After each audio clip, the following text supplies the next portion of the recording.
kus kabel on ehitatud, on täpselt nagu väike pakri peal ehitatud nii, et ta paistaks võimalikult palju välja.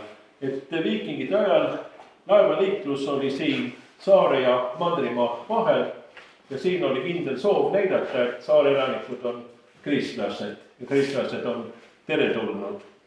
Ja algne kabel oli natuke selles suunas, aga see oli täpselt nagu väike pakri peal, et torn oli kivist, aga kabel oli puidust.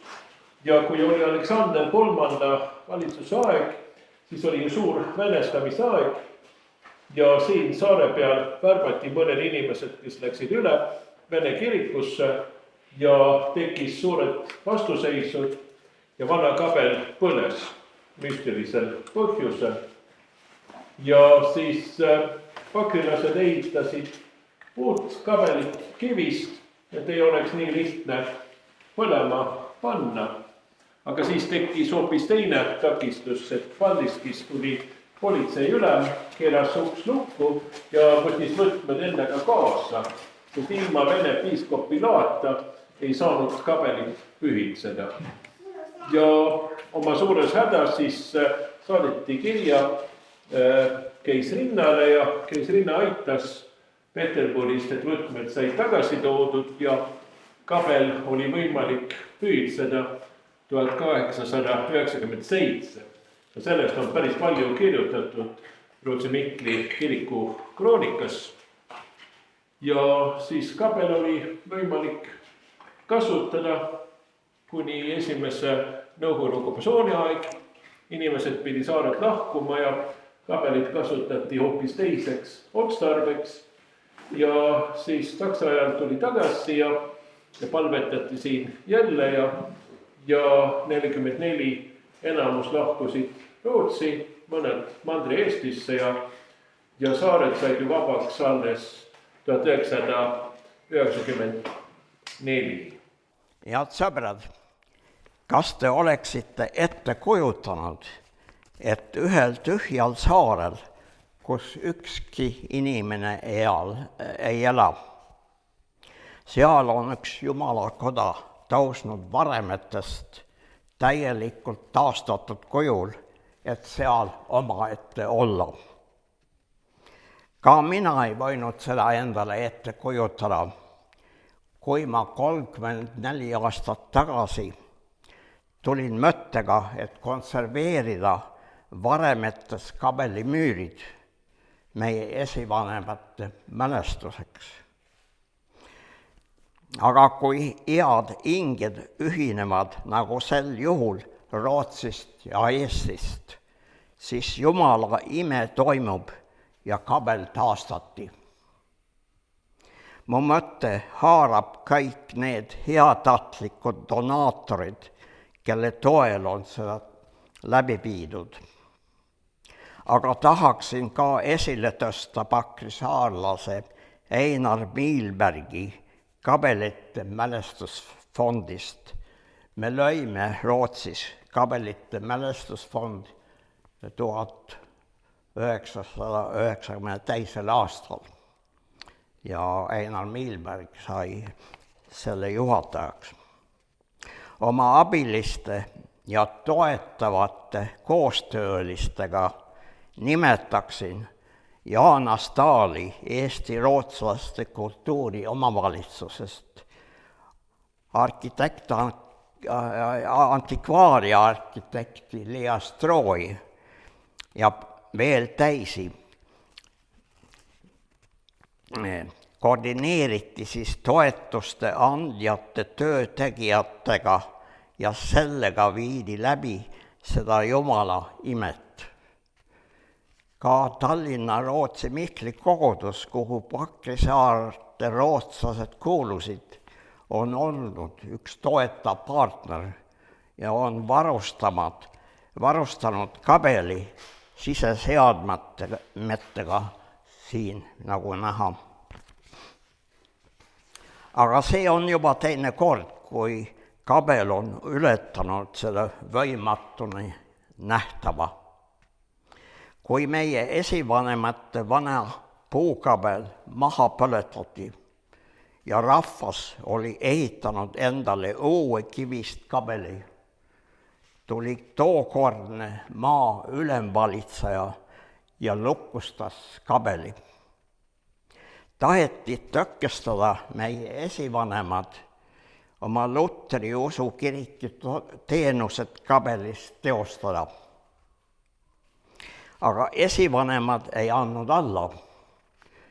Koondasid end ja saatsid palvekirja keisrinna Aleksandrale, võimsa ja Vene usku kandva saari riigi kõrge ülemvalitseja Nikolai teise abikaasa.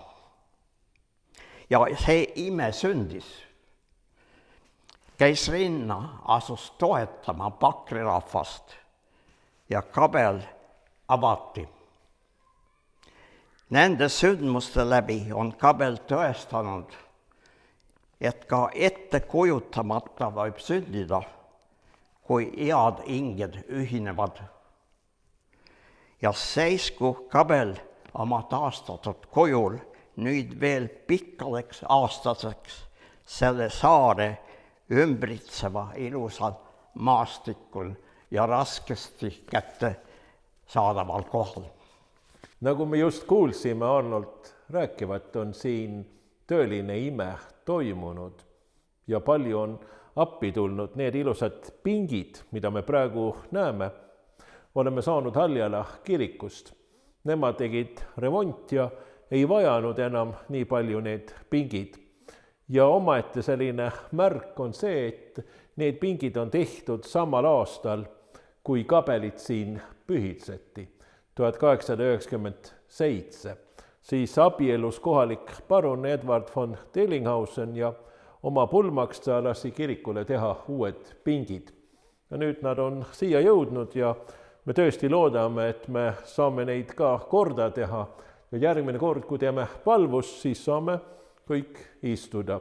Sest me loodame, et see kabel oleks ka tulevikus täidetud. Ta oleks selline hea palverännaku sihtmärk. Ta on pühitsetud Norra igavene kuningale Olavile. Sofia Joons on õnneks andnud välja sellise nagu koraalide raamatu, kus on palju erinevaid eestikeelseid koraale. Ja siis seal on ka 3 tükki pakkelit ja siis ma valitsin neist ühe, mida on laulnud Leena Reeder, kes sündis aastal 1872 ja need kirjutati üles 1931, nii et siis tema nagu oma noorepõlve ajast mäletas, et neid oli lauldud, kuigi sel ajal enam nii väga selliseid ei lauldud.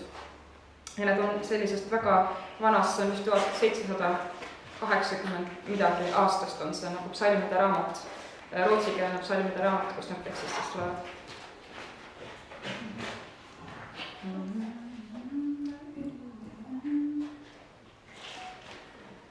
Vi tackar dig, o Jesu Krist, som mest vår frälserman förvist.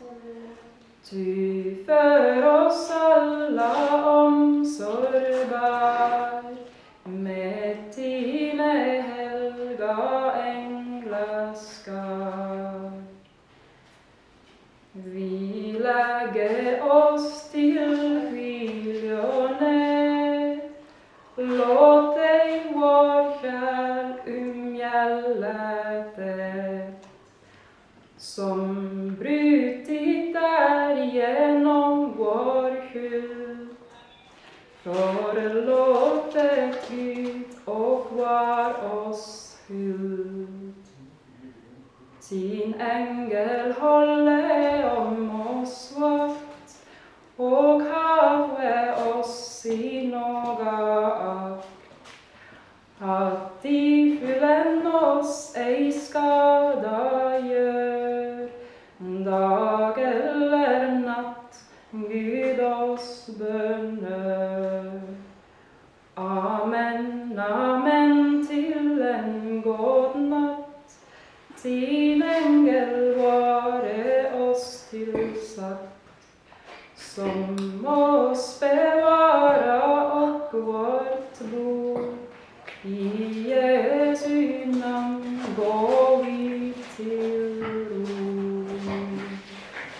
me näeme väga eriline altari krusifiks.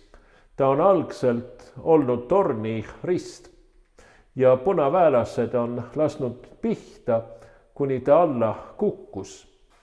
Ja võimukalt nad trampisid seda maa sisse, aga just selle toimetamisega nad päästsid seda risti, et metallivargad ei leidnud teda, et ta tuli välja alles siis, kui hakati uuesti heina tegema.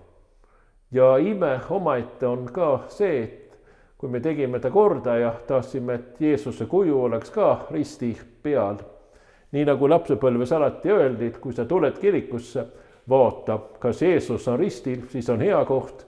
Kui seal ei ole ruumi Jeesuse jaoks, siis ei ole hea koht ka mitte sinu jaoks.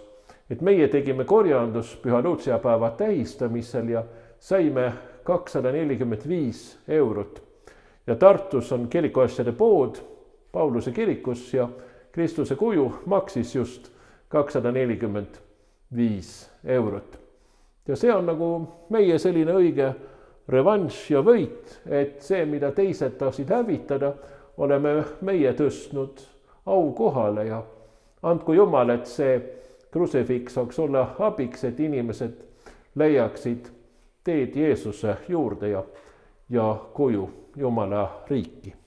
Tal on kindel tulevik, sest kui on juba toimunud nii palju imed, siis on kindel, et Jumal plaanib seda ka kasutada tulevikus. Et tere tulemast Suurele Pakrile ja Pea Olavi Kabelisse.